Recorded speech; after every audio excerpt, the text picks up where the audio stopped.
Okay guys, today we will discuss some very important words and I will tell you their Urdu meaning, their grammatical position and then their usage in a sentence. So let's start. The very first word, that is martyr. Martyr. It is basically an adjective. In Urdu it means shaheed.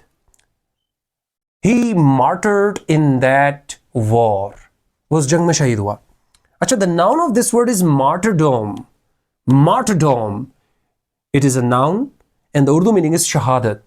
Everybody is curious to get martyrdom. हर शख्स बेचैन है, बेताब है शहादत हासिल करने के लिए.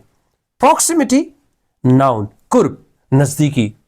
I want to get the proximity of Allah Almighty. मैं अल्लाह पाक के कुर्ब को हासिल करना चाहता हूँ. Next word is vanity. रियाकारी. We should avoid vanity. हमें रियाकारी को रद्द करना चाहिए, छोड़ना चाहिए, अवॉइड करना चाहिए, नज़रअंदाज करना चाहिए. Thrifty. Thrifty is an adjective. In Urdu it means कफ़ायत शार, careful in spending, जो ख्याल से खर्च करता हो. I mean, I'm very thrifty in my home. मैं अपने घर में बहुत कफ़ायत शार हूँ. And the last one is extravagant. Extravagant, it's an adjective. In Urdu it means fazul kharch. You should not be an extravagant. Try to use these sentences in your communication. Thank you very much for today. Allah Hafiz.